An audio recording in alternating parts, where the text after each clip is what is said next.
Election electronic voting machine से ही होंगे, इंतखाबी इस्लाहात की राह में रुकावट के खिलाफ जद्दोजहद करेंगे। अपोजिशन शफाफ इलेक्शन से क्यों घबराती है? शहबाज गिल की मीडिया से गुफ्तगू, कहा हमें इल्म है कि नवाज और शहबाज एक ही सिक्के के दो रुख हैं, दोनों अंदर से एक दूसरे के साथ हैं। 2023 के इंतखाबात नई मरदमशुमारी के तहत होंगे। तारीख में पहली बार टेक्नोलॉजी का इस्तेमाल करते हुए मरदमशुमारी की जाएगी। असद उमर का न्यूज़ कॉन्फ्रेंस में ऐलान। सिंध हुकूमत ने मरदमशुमारी का सारा डेटा जमा किया और खुद ही एहतजाज किया। कराची में अगले माह 40 बसों के साथ ग्रीन लाइन सर्विस शुरू कर दी जाएगी। शहर कायद में 60 किलोमीटर की सड़कें बनाई जाएंगी। के इलेक्ट्रिक बिल में KMC टैक्स पर विफाक और सिंध हुकूमत आमने सामने।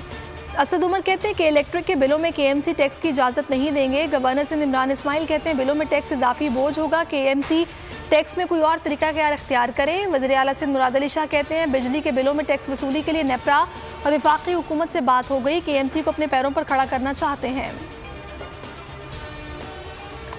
3 साल में मौजूदा हुकूमत ने महंगाई के जुल्म से अवाम की सिर्फ चीखें निकलवाई हैं। हुकूमत ने अवाम को रिलीफ के बजाय तकलीफ दी। सदर मुस्लिम लीग नून शहबाज शरीफ की तनकीद। ख्वाजा साद रफ़ीक कहते हैं मुल्क पर अक़लियत की गैर नुमाइंदा हुकूमत मुसल्लत है। मरियम औरंगज़ेब कहती हैं पाकिस्तान किसी के वालिद की जागीर नहीं, वज़ीर आज़म हाउस धांधली का मरकज़ है। सिलेक्टेड वज़ीर आज़म आटा चीनी माफिया का सहूलतकार है। वफाक ने कोरोना वैक्सीन देकर एहसान नहीं किया। वफाकी हुकूमत ने सिर्फ कराची के 3 नाले साफ किए। एडमिनिस्ट्रेटर कराची का रद्द-ए-अमल का, आने वाले मेयर के पास KMC के अकाउंट में पैसा होगा। वो मेयर वसीम अख्तर की तरह इख्तियारात और माली वसाइल का रोना नहीं रोएगा। कोरोना वैक्सीन के लिए उम्र की हद 15 साल मुकर्रर। मुल्क में कोरोना की शिद्दत में कमी। 1.5 माह बाद मस्बत केसेस की शरह 6% से कम होकर 5.5% हो गई। 24 घंटों के दौरान 82 अमवात। जांबाक अफराद की मजमूई तादाद 26,662 हो गई। 3,480 नए मरीज वबा की लपेट में आ गए। दादू की क्रिमिनल मॉडल ट्रायल कोर्ट ने तहरीर कत्ल के मुकदमे का फैसला सुना दिया। MPA सरदार चांडियो और बुरहान चांडियो केस में मुलजिम नामजद। सरदार चांडियो का फैसला हाई कोर्ट में चैलेंज करने का ऐलान। उमर रुबाब चांडियो ने फैसला पूरे पाकिस्तान की जीत करार दे दिया। 17 जनवरी 2018 को उमर रुबाब चांडियो के दादा, वालिद और चचा को कत्ल कर दिया गया था। यूटिलिटी स्टोर्स पर महंगाई का तूफान। मुख्तलिफ अशिया की कीमतों में होशरुबा इजाफे का नोटिफिकेशन जारी। घी की कीमतों में 96 रुपये फी किलो और कुकिंग ऑयल की कीमतों में 97 रुपये फी लीटर तक इजाफा। साबुन और दीगर अशिया भी महंगी कर दी गई।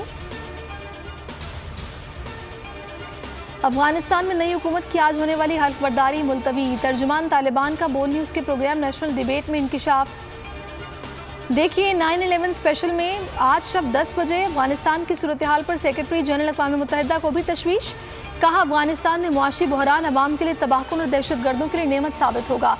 अफगानिस्तान को यमन की तर्ज पर रकम फराहम की जा सकती है।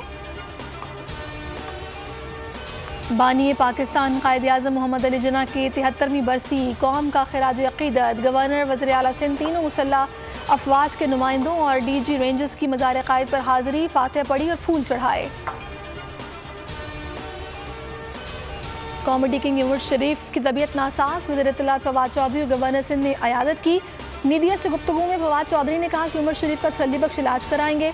गवर्नर सिंध ने कहा कि डॉक्टर्स का बोर्ड जहां कहेगा हुकूमत वहां इलाज कराएगी।